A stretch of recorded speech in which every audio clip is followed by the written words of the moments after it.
தமிழ் மக்களே வணக்கம். பாலஸ்தீன விடுதலைக்காக சாத்வீக முறையில் போராடிய நம்ம காசா காந்தி தாத்தா யாஹியா சின்வருடைய அன்பு மனைவி சாமர் முகமது அபு ஜாமர் காசாவிலிருந்து ரகசியமாக யாருக்கும் தெரியாமல் தன் 3 குழந்தைகளுடன் தப்பித்து ஓடிவிட்டார். அப்போது மறக்காமல் தனது ஹீர்மஸ் பிர்கின் ஹேண்ட்பேக்கையும் எடுத்து சென்று விட்டார். அந்த பேக்கின் விலை வெறும் ஆஃப்டர் ஆல் $32,000 தான். நம்ம ஊர் காசுக்கு சுமார் 26,89,961 தான். போகிற இடத்துல இதே மாதிரி எளிமையான மலிவான ஹேண்ட்பேக்கு கிடைக்குமோ கிடைக்காதோ, அதனால தான் கையோட அதை எடுத்துக்கிட்டே போயிட்டார். அந்த பேகை வாங்க சின்வர் எவ்வளவு கடுமையாக காசாவில் உழைத்து இருப்பார் தெரியுமா? அவருடைய உழைப்பை உதாசீனப்படுத்திவிட்டு அப்படியே விட்டுவிட்டு போக முடியுமா?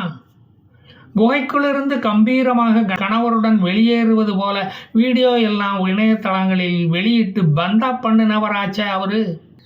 யாஹியா சின்வரை யாரா நீ சின்னவனே என்று கேட்கும் நிலை இப்போது வந்துவிட்ட பிறகு காசாவில் மானமுள்ளவன் வாழ்வானா? அதுதான் கிளம்பிட்டாங்க. மொசாத்து கண்ணில் காசா மண்ணை தூவிவிட்டு நைஸா நழுவியது தான் இவரது சாமர்த்தியம். காதரினை விட நான் ஒன்றும் திறமையில் குறைந்தவள் அல்ல என்று காட்டிவிட்டு போயிருக்காங்க.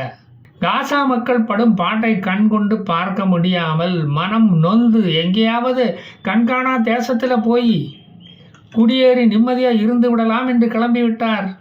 மற்ற ஹமாஸ் தலைவர்களின் மனைவிமார்கள் வாழும் இடத்துக்கு அருகில் போனால் தானே ஒத்தாசையாக அவர்களுக்கு இருக்கும். அதனால்தான் துபாய்க்கோ கத்தாருக்கோ துருக்கி நாட்டுக்கோ போய்விடலாம் என்று கிளம்பி விட்டார். மற்ற தேச தந்தைகளின் மனைவிமார்கள் விளக்குமார்கள் இருக்கும் இடத்துக்கு சென்றால் தானே காசா துக்கம் தொண்டையை அடைக்கும் போது வாயில் அவர்கள் பால் ஊற்றுவாங்க, தண்ணி ஊற்றுவாங்க. தட்டுக்களை ஏந்தி கொண்டு தினமும் உணவுக்கு அல்லாடும் குழந்தைகளை பார்க்கும்போது, தனது குழந்தைகளுக்கு பாலும் தேனும் ஊட்டும் போது மனசாட்சி அவங்களுக்கு உறுத்தாதா? அவங்க அங்கே இருந்தால் மனசாட்சி உறுத்தாதா?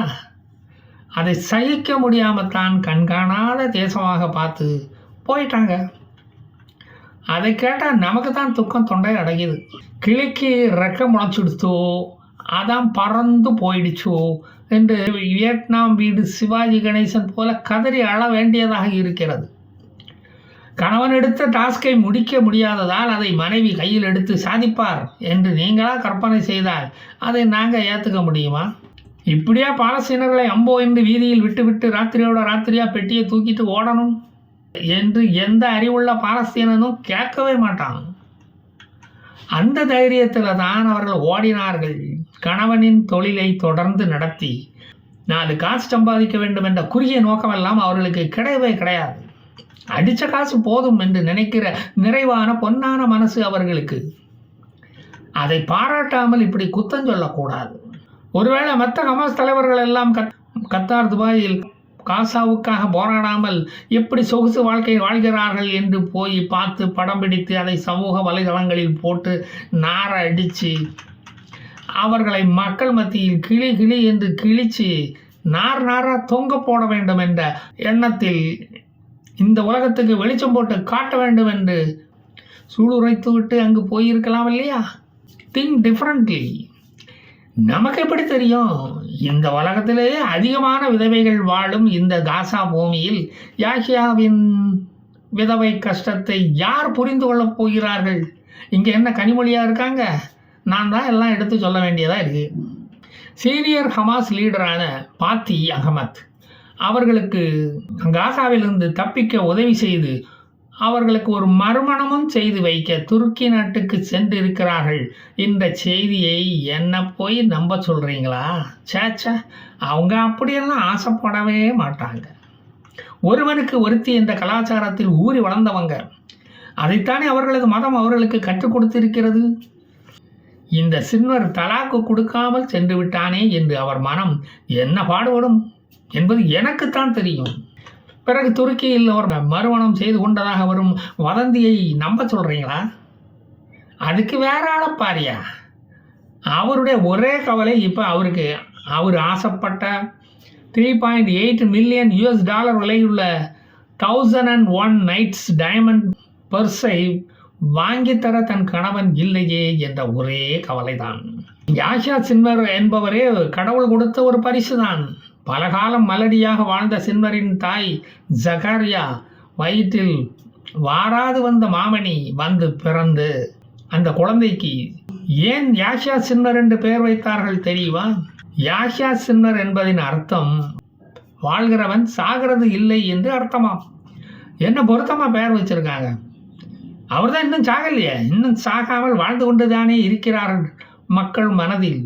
என்ன பொருத்தமாக பெயர் வச்சிருக்காங்க. பேர் வச்சியே காசா மக்களுக்கு சோறு வச்சியா என்று சின்வரிடம் போய் கேட்க வேண்டிய கேள்வியை என்னை பார்த்து நீங்கள் கேள்வி கேட்கக்கூடாது, தெரிஞ்சுதா? காசா பிரச்சனை ஆரம்பித்த போதே அவர் தயாராக எடுத்து வைத்திருந்த போலி பாஸ்போர்ட்டை வைத்து அவர் நைஸாக தப்பி ஓடிவிட்டார் என்று இப்போ வந்து சொல்கிறீங்களடா. நான் ஒரு ஆட்டோகிராஃப் அவங்கக்கிட்ட வாங்கலாம் என்று இருந்தேன். அது போச்சா? அதுவும் வீணாக போச்சா? ஹமாஸ் தலைவர்கள் குடும்பம் குட்டிகள் தப்பித்து செல்வதற்காகத்தான், அதற்கு ஏதுவாகத்தான் ஹமாஸுகள் திடீர் தாக்குதலை இஸ்ரேல் இராணுவத்தின் மீது நடத்தி கவனத்தை சிதறடித்தார்கள். அது தெரியுமா உனக்கு? எகிப்து, கத்தார், துபாயில் அவர்கள் சுதந்திர காற்றை சுவாசிப்பதே ஹமாஸ் பண்ணின தந்திரத்தினால்தான், அவர்களுடைய கைங்காரியம்தான் அது.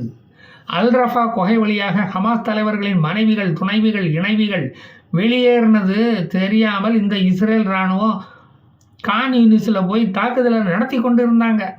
இவர்கள் வாழ்ந்த சொகுசு வாழ்க்கையை தட்டு ஏந்தும் பாலஸ்தீனர்கள் தங்கள் கனவிலும் நினைத்து பார்க்க முடியாது. கனவு வரணும்னா தூங்கணும் இல்லையா? அவங்களுக்கு தான் தூக்கமே கிடையாது. என்னைக்கு தூங்குனாங்க அவங்க?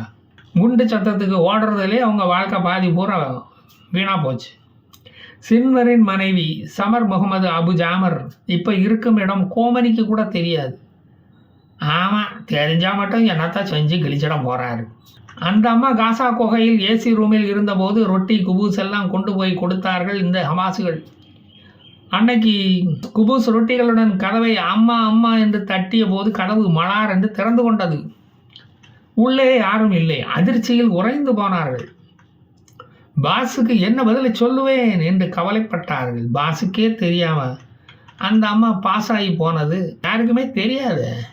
60,000 பாலஸ்தீனர்கள் செத்துப்போன திருப்தியுடன் அந்த அம்மா இடத்தை காலி பண்ணி விட்டார்கள். வந்த காரியம் முடிந்து விட்டதால் எவனும் அங்கே வீணாக தங்கி இருக்க மாட்டான். இதற்கிடையில் ஹமாஸுகள் பச்சிளம் குழந்தைகளை சிறைப்பிடித்து இஸ்ரேலியனை தாக்கும் பயிற்சியை கொடுத்து கொண்டிருக்கிறார்கள். அந்த வீடியோ இப்போது வைரலாகி கொண்டு வருகிறது. மடரசாக்களின் உபயோகம் நமக்கும் நல்லா புரிகிறது. பிஞ்சுகளின் நெஞ்சில் நஞ்சை விதைத்து எப்படி இஸ்ரேலிய வெறுப்பை காட்டுகிறார்கள் என்பது அந்த வீடியோவை பார்த்தாலே புரியும். அவர்கள் உயிர் வாழ்வதே துப்பாக்கியை எடுத்து சாவதற்குத்தான். அதுக்குத்தானே அந்த பயிற்சி நடைபெறுகிறது அங்கு. இந்தியாவில் சம்மர் வெக்கேஷன் ஆரம்பித்ததும் நம்ம சம்மர் கிளாஸில் நம்ம குழந்தைகளெல்லாம் கொண்டு போய் விடுவோமே, அதை மாதிரி அங்கே சங்கா இருக்கிற கிளாஸை நடத்துகிறாங்க. அதற்கு இந்த பாலஸ்தீன பெற்றோர்கள் தங்கள் குழந்தைகளை அந்த கேம்புக்கு அனுப்புகிறார்கள். நீட் எக்ஸாமுக்கு படிக்கிற கவலை பொறுப்பு எல்லாம் அவங்களுக்கு தான் கிடையாது. அந்த தேவையும் இல்லையே. ஹமாஸ் நடத்திய ட்ரில்லில் பங்கேற்று அதற்காக அதிகமாக கல்லறைகள் கட்டுவது தான் அவர்கள் லட்சியம், நோக்கம் எல்லாம். இஸ்ரேல் இராணுவம் சமீபத்தில் கொண்ட Hezbollah commander leader Ibrahim Akhil அவருடைய மகள் சமீபத்தில் ஒரு டிவியில் இன்டர்வியூ ஒன்றில், எங்களுக்கு ஈரானில் இருந்து ஆயுதம் வராவிட்டாலும் கவலை இல்லை, எங்களுக்கு இந்தியா, பாகிஸ்தான், சீனாவிடமிருந்து ஆயுதங்கள் வந்துவிடும், அதை இடுப்பில் கட்டிக்கிட்டு நானே ஒரு மனித குண்டாக மாறலாம் என்று இருக்கிறேன் என்று கூசாமல் சொல்லி இருக்கிறார். ஹமாஸின் தோல்விகளை பார்த்து அவர் இந்த முடிவை எடுத்தாராம். நான் வெடிகுண்டாக மாறும் நாள் வெகு தூரத்தில் இல்லை என்று கூறியிருக்கிறார். ஹை, ஜாலி ஜாலி, சந்தோஷமா சாகலாம். இதற்கிடையில் ஹமாஸ் இஸ்ரேல் பீஸ் டீல் பேச்சுவார்த்தையில் இருந்து வெளியேறுவதாக அமெரிக்கா அறிவித்து விட்டது. அதே மாதிரி இஸ்ரேலும் அறிவித்து விட்டது. இஸ்ரேலிலிருந்து இன்னொரு அதிர்ச்சி ஊட்டும் ஒரு செய்தி வெளியாகியுள்ளது. ஒரு 73 வயதான இஸ்ரேலிய பெண், நான் ஏவுகணையை விட்டு நேத்தன்யாகுவை கொல்லப் போகிறேன், எனக்கு யாராவது ஹமாஸிடம் சொல்லி ஒரு ஏவுகணையை வாங்கி தர முடியுமா என்று தன் நண்பர்களிடம் கேட்டுள்ளார். அந்த நண்பரோ நிலைமையை புரிந்து கொண்டு மறுப்பு தெரிவித்துவிட்டு இஸ்ரேலிய போலீஸிடம் போட்டு கொடுத்து விட்டார். இப்போது இஸ்ரேலிய இராணுவமும் போலீஸும் சேர்ந்து அந்த பெண்ணை விசாரித்து கொண்டு வருகிறார்கள். என்னுடைய வாழ்க்கையை அழித்து இஸ்ரேலை நான் நேத்தன்யாகுவிடமிருந்து காப்பாற்றப் போகிறேன் என்று அவர் சொல்லியிருக்கிறார். தமிழ்நாடு போலீஸ் மாதிரி விசாரித்தா எல்லா உண்மையும் வெளியே வந்துடும். நேத்தன்யாகுவை கொல்வதாக சொன்ன அந்த பெண்ணுக்கு ஏதோ ஒரு தீராத வியாதி இருப்பதாக டாக்டர்கள் கூறுகிறார்கள். டாக்டர்கள் நீ இன்னும் அதிக நாள் உயிர் வாழ முடியாது என்று சொன்ன பிறகுதான் அவர் இந்த முடிவை எடுத்தாராம். அவர் ஒரு ஆன்டி கவர்மெண்ட் ஆக்டிவிஸ்ட் என்று போலீஸ் ரெக்கார்டு சொல்லுகிறது. இந்த பிரதமரை கொன்றுவிட்டு நான் சந்தோஷமாக சாகிறேனே என்று நேத்தன்யாகு டூர் புரோகிராமை நண்பர்களிடம் கேட்டுள்ளாராம். இந்த கலைவரங்களுக்கு இடையில் அமிசாய் எல்லியாகு என்ற சுற்றுப்புற சூழல் மினிஸ்டர் காசாவை துடைத்து எறிந்துவிட்டு அங்கு இஸ்ரேலியர்களை குடியேற்றுவோம் என்று கூறி எதிர்க்கட்சிகளை உசுப்பேற்றி இருக்கிறார். எதிர்க்கட்சி தலைவர் யாயர் லிப்பிடும் மற்ற மந்திரிகளும் எதிர்ப்பு தெரிவித்துள்ளார்கள் அவருடைய இந்த கமெண்ட்டுக்கு. அதப்படி பாலஸ்தீனர்களும் இஸ்ரேலியர்கள் தானே, அவர்கள் தேசிய நீரோட்டத்தில் சேராமல் நாங்கள் திராவிடர்கள் என்று சொல்வது போல தங்களை பாலஸ்தீனர்கள் என்று சொல்லிக்கொண்டு திரிகிறார்கள். அதற்காக அவர்களை வெளியேற்ற முடியுமா? இஸ்ரேலின் ஒரு பகுதியை நீயே துடைத்து எறிந்து விடுவாயா? அப்புறம் உன்னை மக்கள் ஆட்சியிலிருந்து துடைத்து எறிந்து விடுவார்கள். காசா இஸ்ரேலின் ஒரு பகுதி. இப்படி நாட்டுப்பற்று இல்லாமல் பேசுவது யாரையோ எனக்கு ஞாபகப்படுத்துவது போல் உள்ளது என்று எச்சரித்துள்ளார்கள். அதோடு அவர் இன்னொன்றையும் சொல்லியுள்ளார். காசா பகுதி கோலன் ஹைட்ஸ் மாதிரி இஸ்ரேலுடன் இணைக்கப்படும். அதில் யூதர்கள் முழுமையாக குடியேறுவார்கள்.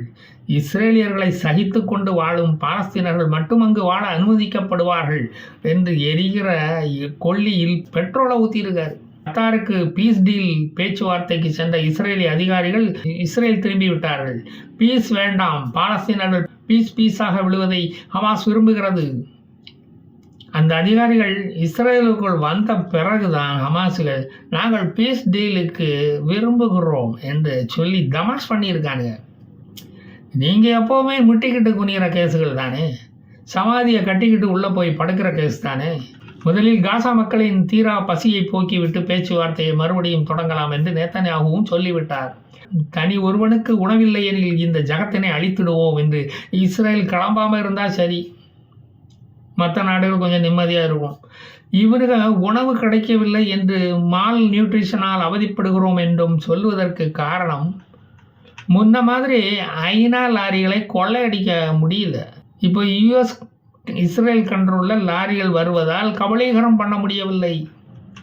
காசா மக்களிடமிருந்து பிடுங்கி தின்னுக்கிட்டு செயின் திருடன் மாதிரி ஓட வேண்டியதாக இருக்குது. அக்டோபர் 7 தாக்குதல் இப்படி நம்மை பட்டினி போட வைக்கும் என்று நமக்கு தெரியாமல் போச்சு. இப்போ வீடும் இல்லை, உணவும் இல்லை, ஆரோக்கியமும் இல்லை, பீமபுஷ்டி அல்வாவும் இல்லை. காசன் என்று சொல்லடா, தலை குனிந்து நில்லடா. ஜெய்ஹிந்த், நான் மீண்டும் வருவேன்.